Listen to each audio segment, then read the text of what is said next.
Здесь так здорово, здесь классно. Через 3 дня будет День города в Грозном.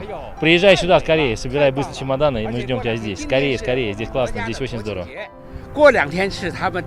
Пока одни китайские туристы продолжают традиционно выбирать тур по Золотому кольцу России, другие спешат в Чечню. И не ради галочки или праздного любопытства. Сами для себя они разрушают стереотипы, складывавшиеся годами, чтобы потом поделиться впечатлениями с друзьями. Вот и получается, что в рекламе после таких отзывов республика и не нуждается. Чен Юнмин в Грозный приехал с важной миссией – наладить сотрудничество между представителями культурной элиты Китая и Чечни.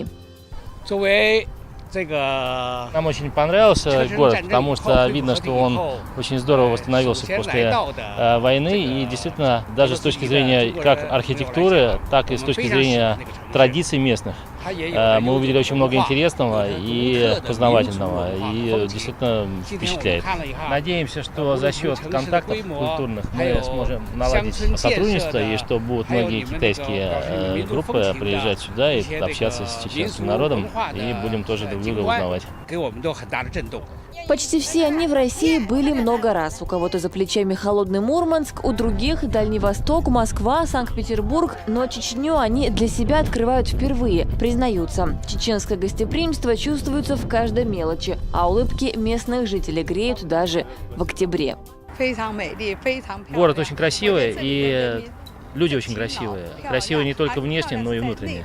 Мне очень понравилась простота местного народа, и поэтому я действительно изучала много материалов в интернете, готовилась к этой поездке и совершенно не разочаровалась. Мне все очень нравится. Несмотря на осеннюю погоду, поток туристов в республику не прекращается. Сегодня в регионе официально действует 16 туристических маршрутов. Однако на протяжении вот уже многих лет самой популярной остается экскурсия по чеченской столице. Из-за растущей популярности Чечни среди российских и иностранных туристов отечественные компании открывают для себя новое направление – Грозный. Нам интересен Чечня, ваш регион.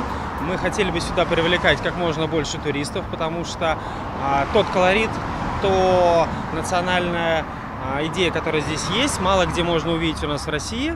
Поэтому мы надеемся, сюда поедут не только туристы из Азии, но и также из Европы и из других частей мира. Свой 198-й день рождения Грозный будет праздновать с особым размахом. И пусть за плечами этого города было немало трагических страниц, сегодня столица живет мирной жизнью, а ее жители пишут новую счастливую главу в истории.